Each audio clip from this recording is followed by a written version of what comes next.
Now, I'm pretty sure if you're listening to this podcast that you're familiar with cryptid stories from across the world. Most of them have multiple sightings to corroborate their lore. Nessie of Loch Ness has 1,171 documented sightings reported to date. The estimated Bigfoot sightings range between 10,000 and 23,000, even if most of those have been attributed to hoaxes and misidentified wildlife. And then there are some that become sensations overnight, just from a single sighting or a small cluster of sightings during a short time frame, such as the Inkfield Monster, which was only seen by 2 different families in 1973, or the Hopkinsville Goblins, which were also only seen by 2 families on a rural Kentucky farm in 1955. And of course, you have some places that have multiple different cryptids supposedly living hidden in their woods and waterways. West Virginia, for example, has several cryptid sightings. Mothman is probably their most famous creature feature, but you also have the Sasquatch, the Snarling Yow, the Vegetable Man, and of course, the Flatwoods Monster, who scared the daylights out of a group of young boys and their mother in 1952. Welcome to Down the Crooked Path. I'm your host, Amanda Joy. Join me as we dive into eerie and spine-chilling stories that blur the lines between reality and the unknown. From cryptids and mysterious disappearances to true crime, UFO sightings, and paranormal activity. Venture into the unknown and uncover the secrets that lie down the crooked path. In 1947, pilot Keith Arnold reported seeing flying objects near Mount Rainier, traveling at very high speeds. Not long after this, the famous crash in Roswell, New Mexico made national headlines, sparking both a massive distrust in the government and a UFO alien hysteria that would last for years. The United States became somewhat obsessed with the idea that we are not alone in the universe, especially throughout the 1950s. The absolute pinnacle of the 1950s UFO hysteria happened during the year 1952. Following the Roswell incident, the Air Force grew an increasing interest in UFOs, especially because this was also during the time of the Cold War. So both the federal officials and civilians were seeing UFOs and were starting to worry that this might be some sort of secret Soviet weapon. As a result, the government created a few projects to specifically investigate these sightings to try and figure out whether or not UFOs were something to be concerned about. Now, the first few projects you've probably never heard of, but the most popular one and most recognizable was Project Blue Book, which was established in early 1952. While they were mostly looking at UFOs to determine both what they were and if they were dangerous, they were also considering the possibility that they could be some form of an extraterrestrial phenomenon. When a civilian would make a report, they would typically receive a packet to fill out, which would include questions detailing how the object moved, it sounded, when the person saw the object, and it also would ask them to draw it. Most of the objects would later be identified as a weather balloon, which became kind of suspicious because it was such a common one. People started to question if that was the actual truth. But they also blamed aircrafts and other flying objects that had just been misidentified during the initial reporting. Part of Project Blue Book's popularity was due to the massive increase in UFO sightings during the year of 1952. One of the biggest wave of UFO sightings occurred between July 12th and July 29th of that year in Washington, D.C. It's now known as the Washington Wave. As a matter of fact, this was so unprecedented that UFO historian Curtis Peebles described this incident as, quote, the climax of the 1952 flap.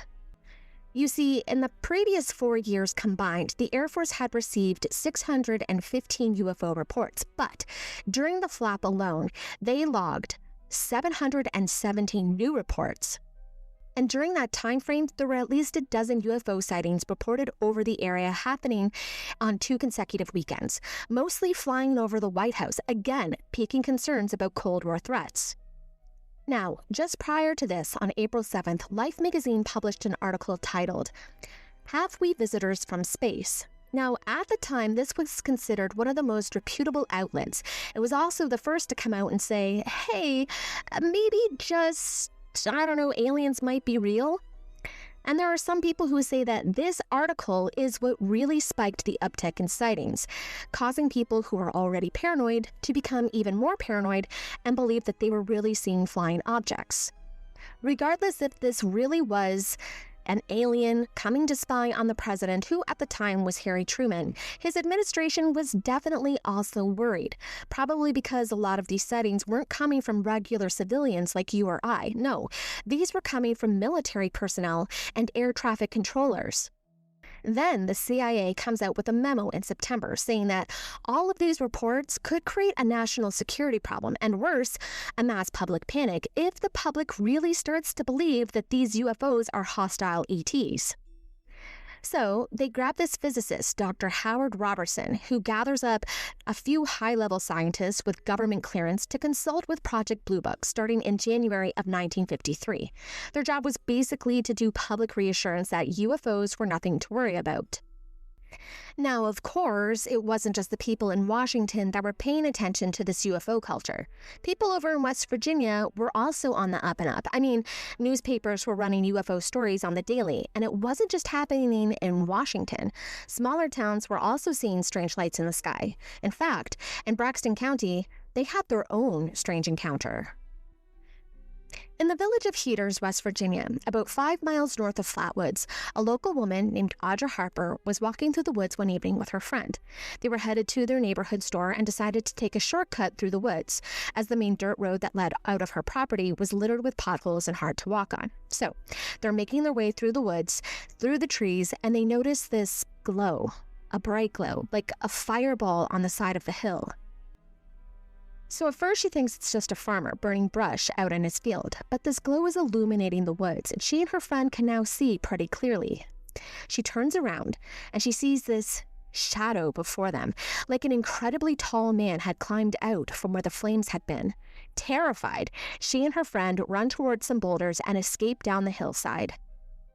A few nights later, on September 12th of 1952, it's around 7 p.m. and the sky is starting to become dark. In the small town of Flatwoods, a few boys are outside playing. 13-year-old Ed May, his 12-year-old brother Freddie, and their friends 10-year-old Tommy Tyre and 14-year-old Neil Nully are all playing some football in the schoolyard. Suddenly, the whole sky lights up. Overhead, there is this bright, round ball of light with a tail like fire trailing behind it. It is shooting through the sky. At first glance, the boys think, oh cool, a meteor, but it's flying too low than a meteor would normally. At this point, the boys start teasing each other. It's a flying saucer with a man from Mars. In a few minutes, they wouldn't find that joke so funny. Just then, the ball of fire, or whatever it is, tilts upwards, goes over the hill, and then just drops out of sight. The boys are pretty familiar with this area, so they assume that it landed in this flat field of a neighbor's farm just past the hill. They can see the pulsing light coming from behind the hill. Freddie is insisting that this is a meteor, and Neil suggests that they gather up some fragments for the State Geology Foundation, which is something they learned about in school. But it's getting pretty dark outside, and the woods at night are sort of intimidating, and they don't want to go alone. So Freddie and Ed run home as fast as they can to go get their mom. Kathleen May is a local beautician, and she's just gotten home from work when her two boys ambush her, terrified and rambling on about something crash landing in the woods. At first, she thinks they must be joking, but then she notices that they're not laughing. In fact, they're shaking. She looks out towards the hill, and she can see a bright red glow coming from the area that the boys say they saw whatever crash land. So she decides that she is going to go check it out, but she isn't going alone with the boys. She goes to one of the local boys named Eugene Lemon, who goes by Gene. He is 17 years old and a National Guardsman. Gene grabs a flashlight and his dog Richie, and the group heads towards the glowing hill. Gene and Richie are leading the way while Kathleen and the boys follow him up the dirt path. Through the deep brush, they can see that the light glow is pulsing, and the air starts to become warm and thick. There's a heavy mist that rolls in, so thick that when Kathleen looks back towards the road, she can't see it. The group is suddenly hit with this pungent smell like burnt metal and sulfur. Freddie would later describe the smell as similar to when the TV tubes burn out. The boys' throats are sore and start to itch, and even Kathleen is having trouble breathing. Everyone's eyes are sticking and burning. They finally reach the hill, and about 50 feet away, there it is, this glowing orb sitting there in the middle of the neighbor's farm. It has a flat top and is emitting this hissing sound, almost like a jet. The brothers would say that it was as big as a house. Neil said it was a giant ball of fire, and from the ball, there was this green vapor that clung low to the ground. Acting almost on instinct, the dog slips the lead and makes a mad dash straight for this glowing object. But when it reaches the vapors, the dog starts to become very distressed and agitated. It turns tail and runs past the group towards the May house. It's crying and whimpering, tail tucked between its legs in terror. As the group is watching the orb, they notice something to the left of them. Jean is combing the area with the flashlight beam when the light hits it. Towering above the ground about 15 feet away, near a massive oak tree, is this tall, dark figure. It's literally floating. Their description of this was that it was very tall, about 10 feet. It had a human-shaped head, but sort of like it had a dark pointed top, almost like a hood, that shaped the head like a spade. Its face was round and red with no visible mouth or nose, but where the eyes should be, there were two glowing holes that gave off a greenish-orange light, like portholes of a machine. With the beam of light on it, the creature seemed almost translucent, with the light glowing from inside it. The boys can see what looks like folds of clothes around its body, but it's more like a skirt of metal. Its hands are long and claw-like. Kathleen would say that it looked like antennas, and that overall the creature was encased in metal. Aside from hands, it doesn't seem to have anything below the torso. Like, this thing doesn't have legs or feet, and it's not moving. Rather, it's just floating there, perfectly still. But then, the creature starts to spit or squirt some kind of oil and moves towards them. Jean trips over his own feet in shock and drops the flashlight. Jean finally is able to scramble back to his feet and runs down the hill with everyone else. They jump over a wooden fence, and when they arrive at home, they find the poor dog under the porch of the Mays home, trembling in fear. Now, everyone is huddled inside the Mays living room, and they decide to call the police. They are so shaken that one of the boys has actually peed their own pants. At the same time, everyone is sick. The young boys are having a hard time breathing, and they're all gagging and tearing up. Their eyes burn, and their throats and eyes are swollen. They keep coughing for air. A few of them try to drink some water, but their throats are too swollen to get anything down. Poor Gene is so sick that he's holed up in the bathroom vomiting. A few of the boys are also bruised and bleeding, most likely from frantically running through the woods. And some of the creature's oil has even gotten on their faces. Being the only adult, Kathleen is trying to hold it together, although she isn't feeling so good herself. But she knows that whatever they saw wasn't normal, so she calls for the sheriff. She reports that there was some mysterious flying object over the hill, that she and the group of boys went to check it out, and now all the boys are sick and in need of medical attention, and that something attacked them. Problem is, the sheriff isn't available. He's already out investigating a different crash site over in Frametown, where a plane had vanished without a trace. Earlier that night, Sheriff Robert Carr had gotten a phone call from a hitchhiker who saw a Piper Club, which is a small two-seater plane, burn up and crash into the hill just over Elk River. But when Carr arrives on the scene, he finds nothing. There's no evidence of a crash. No flames, no smoke, no metal, absolutely nothing. So he just assumes that the call was some sort of hoax. When the authorities do finally arrive at the May home, they find the group is still sick. Even the dog is unwell. The whole group explains what happens, and the police, well, they don't seem to really believe what they're being told. But they still head out to the area and return about half an hour later because they, too, found nothing. The creature, the craft, the mist, and even the smell are all gone. So the police leave without being much help. But at this point, the story has now gotten to the neighbors, who also go out looking in the woods, and they find freshly broken branches and foliage, and there's some sort of weird indentations in the ground. It's clear to them that something has happened here. The media also picks up the story, and national outlets want more information, so they all come to town. Kathleen and Eugene actually go to an interview with CBS television and travel to New York to retell their story.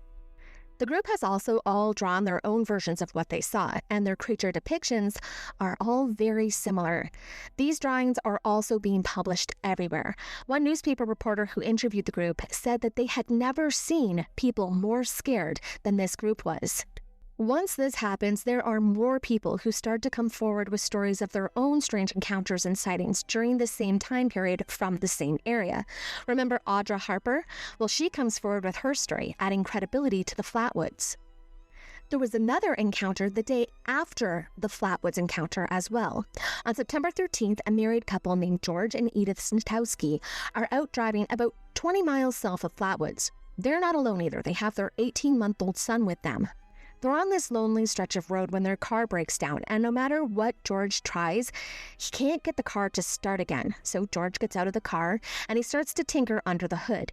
This is when the couple starts to smell sulfur, and a bright light illuminates the road and George. He turns around and he sees this 10-foot-tall monster standing in front of the car, hovering off the ground. Its face is red and it has a hood and these long claw-like hands. I mean, it sounds a lot like what the May group described, only the Stentowskis say that the face is more reptilian. George jumps back into the car just as the creature reaches the hood. It places its hand on the car and just stares at them through the windshield. And then just like that, it leaves, drifting back into the woods, and the light vanishes as well. All of a sudden, the car starts again and the couple speeds off. And I do feel that it's important to point out here that this story didn't come out at the same time. Rather, it came out 3 years later when George gave his account to the Mail magazine in July of 1955. And by that point, the Flatwood Monster story had become an international sensation, meaning that it's entirely possible his story was a simple fabrication. Now, the sheriff's office had called down a man named A. Lee Stewart to look into this case. He is also an Air Force veteran. Because Flatwoods, Braxton County, is a very small community, the West Virginia State Police often call him to help document accidents or crime scenes. He actually arrives about 30 minutes after the call to the sheriff's office is made and saw firsthand the sickness the group was experiencing. But even still, he takes Jean and Neil up the hill with a shotgun. He can smell the sulfur, and to him, it smells almost like mustard gas, which would explain why everyone is having the symptoms that they were. The following day, he goes back in the morning so that he can see the site in daylight, and there he finds broken branches, oil or black liquid type of residue, flattened grass, and 2 elongated tracks. It's amazing that the cops didn't see this though, right? Anyway, he initially believes that these are signs that a flying saucer landed there because there hasn't been any vehicle traffic up there for the last years. But it's later revealed that the tracks he found were likely those of a guy named Max Lockard, who had been up to the site earlier with his 1942 Chevy pickup looking for the creature. Later that same day, 2 men arrive claiming to be journalists from Carlsberg, and they want to speak with Kathleen. Kathleen looks at these guys, and she thinks right away their suits are far too nice for these guys to be journalists. But regardless, she takes them up to the hill anyways to look at the site. They get right into it, to the point where they end up with this oil all over them. At one point, Kathleen hears one of the guys say, "What do you think Ed is going to think about this?" before they thank her and leave. But these guys aren't done yet. They come back the next day and they finally admit they're not journalists. They are officials from Washington, D.C. They lied because they thought that if she knew who they really were, she wouldn't tell them anything. Then they start to ask her questions, mostly about the oil. They ask her if she got any oil on her, and after learning that she had just gotten home from work before she went up the hill, they ask her what she did with her uniform. She tells them that she hasn't washed it yet, so she hands it over to the men. They take some samples, and with the samples and the uniform, they leave again. Around the same time, William and Donna Smith, associated with the civilian saucer investigation from Los Angeles, they come and they collect additional accounts from witnesses. Apparently, a mother and her 21-year-old daughter told them that they had seen the creature a week before the May sighting. They gave a similar description: spade head, incredibly tall, and the smell of sulfur. This account lines up with the suggestions from the steward that this could have been mustard gas because the daughter reportedly was so sick after that she had to be hospitalized at Carlsberg for 3 weeks afterwards. They also interview Eugene Lemon's mother, who says at the same time of the crash, her house shook violently, and then her radio cut out for about 45 minutes. Not only that, but the director of the local Board of Education said that he saw a flying saucer take off around 6:30 a.m. on September 13th, the following day, from the area where the boys reported the crash. The Mays and Lemon are all getting phone calls as well. A minister from Brooklyn even calls Kathleen to say that the monster is a creature he saw in his dream.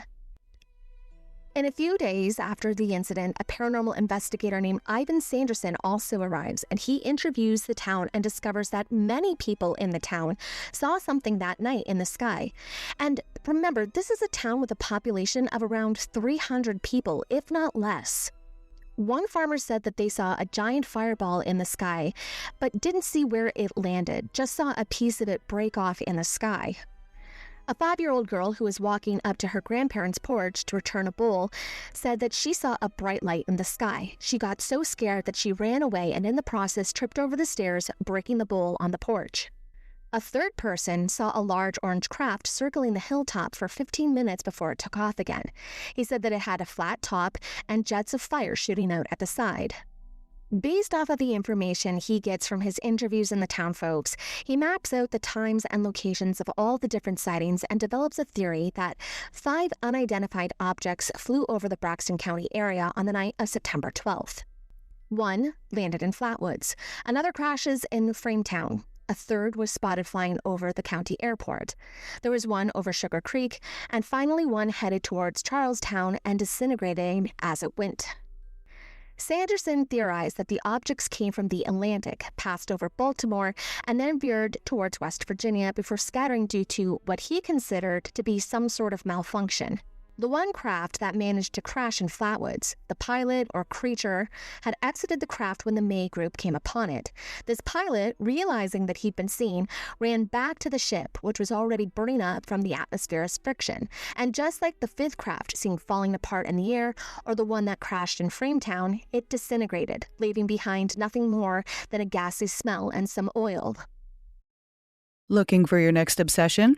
The Creators Collective Podcasts is your gateway to the dark, the chilling, and the downright fascinating.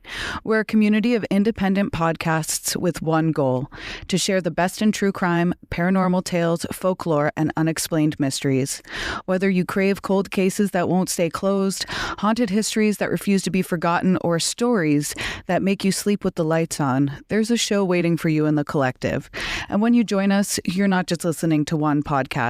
You're stepping into a world of creators who love this stuff as much as you do. Check out the Creators Collective today. Follow the link in our show notes to discover your next favorite podcast. We'll be waiting for you. About a month later, Kathleen gets a letter from the Pentagon. With this letter, there is a 5x7 photograph of something that kind of looks like her monster. The letter says that on the night of the sightings, the Pentagon had sent out 4 experimental rocket ships, but one of those ships had gone missing. And it said that anyone outside of this project who saw this rocket ship, it may have looked to them like a flying saucer. What the letter doesn't say is what happened to the passengers or to the other crafts. For Kathleen, she assumed that the Pentagon must have believed that one of those passengers was her Flatwood monster, or that the men had both died in the crash. The letter also asked her to keep the letter and its contents a secret, and for years she did, but she never really believed their explanation. Now, as it just so happened, around the same time, a military interceptor craft, or an F-94 Starfire, vanished. It had taken off in Tampa, Florida, but disappeared from radar shortly after reaching its patrol area. There was a massive search, but it turned up nothing. Interestingly, the records of the craft and its crew, John Jones Jr. and John Del Curto, were all later removed from Air Force files, and the crew's families made inquiries about what happened to their loved ones, but the military never answered them. There are those, like Kathleen, who believed that there was some sort of government cover-up happening here. A captain, Dale Levitt, who was a local National Guard officer, would later say that he and his men were deployed to the forest around Flatwoods right after the crash. According to him, they collected metal fragments and oily residue found near the site. These samples were then packed up and sent to Washington, D.C. for further analysis.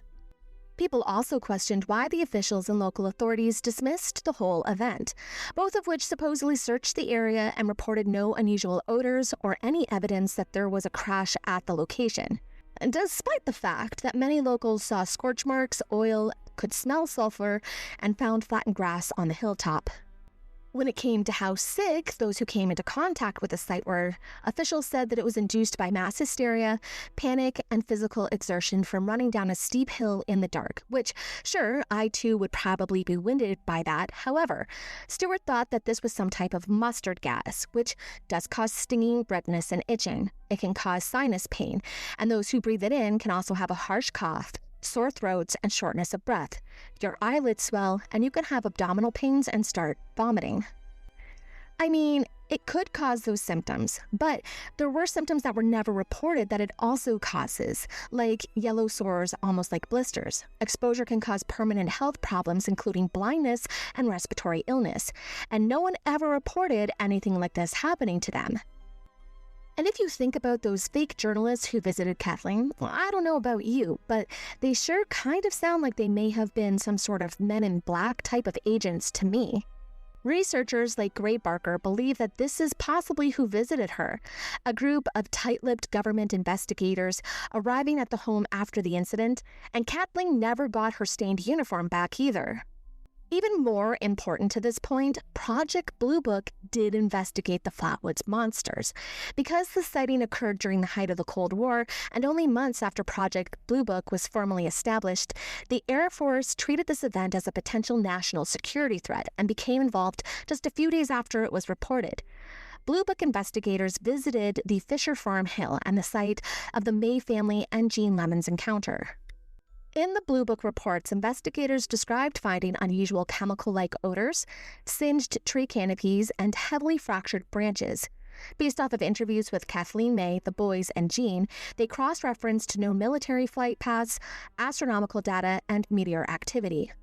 Project Blue Book ultimately split the Flatwoods incident into two very mundane explanations. For the ship, they said it was a well-documented meteor that crossed Maryland, Pennsylvania, and West Virginia that night. And the monster? They officially ruled it as a barn owl perched in the tree branches. The group's sickness was written off as acute psychological reaction triggered by extreme fear. In 1976, after Project Blue Book was terminated, the U.S. government fully declassified the entire archive. Overall, there were 12,000 case files that were released, including questionnaires, telegrams, field notes, and internal correspondence, which were transferred to public microfilms and are preserved by the National Archives and Records Administration. Through the Freedom of Information Act requests, modern researchers, including those like Frank Fescheneau Jr., pulled unedited military correspondence from Group Record 341.